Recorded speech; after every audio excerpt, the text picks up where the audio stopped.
প্রতীক নিয়ে নির্বাচনের বিধান আগের মতোই থাকা উচিত, বললেন সালাহুদ্দিন আহমদ। বিস্তারিত সংবাদ। নির্বাচনী প্রতীক সংক্রান্ত বিধান অপরিবর্তিত রাখার আহ্বান জানিয়েছেন বিএনপির স্থায়ী কমিটির সদস্য সালাহুদ্দিন আহমদ। তিনি বলেছেন, নিবন্ধিত রাজনৈতিক দলগুলো যদি জোটভুক্ত হয়ে নির্বাচন করতে চায়, তাহলে তারা যেন নিজেদের প্রতীক বা জোটের অন্য কোনো প্রতীক ব্যবহার করার স্বাধীনতা পায়, এই বিধানটাই বহাল থাকা উচিত। আজ মঙ্গলবার বিকেলে সচিবালয় আইন উপদেষ্টার সঙ্গে সাক্ষাৎ শেষে সাংবাদিকদের সঙ্গে আলাপকালে তিনি একথা বলেন।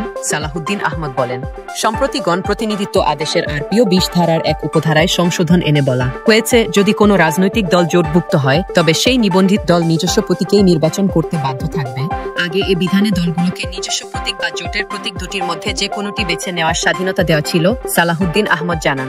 নির্বাচন কমিশনের প্রস্তাবিত সংশোধনীগুলোর মধ্যে অধিকাংশ বিষয়ে বিএনপি একমত পোষণ করেছে। এর মধ্যে ছিল না ভোটের বিধান, প্রার্থীদের জামানত বৃদ্ধি, নির্বাচনে অনিয়ম হলে কমিশনের এখতিয়ার বাড়ানো, আচরণবিধি ভঙ্গের জরিমানা বৃদ্ধি ইত্যাদি। তবে প্রতীক সংক্রান্ত সংশোধনীটির সঙ্গে তারা একমত নন, সালাহুদ্দিন আহমদ বলেন।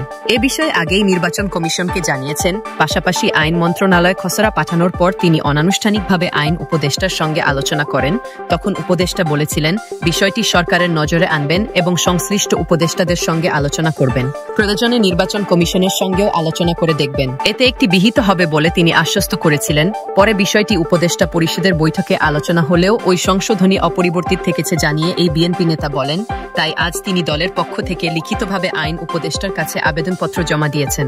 একই ধরনের চিঠি বিএনপির মহাসচিবের স্বাক্ষরে প্রধান নির্বাচন কমিশনারের কাছেও পাঠানো হয়েছে। সালাহুদ্দিন আহমদ বলেন, আমরা মনে করি বহু দলের অংশগ্রহণে জাতীয় সংসদ আরো সমৃদ্ধ হয়। ছোট দলগুলোর মধ্যেও অনেক যোগ্য ও অভিজ্ঞ নেতা আছেন। তারা যদি সংসদে প্রতিনিধিত্বের সুযোগ পান, তাহলে নীতি নির্ধারণ ও আইন প্রণয়নে বৈচিত্র্য ও ভারসাম্য আসবে। সে কারণে রাজনৈতিক দলগুলোর প্রতীক ব্যবহারের স্বাধীনতা আগের মতোই থাকা উচিত।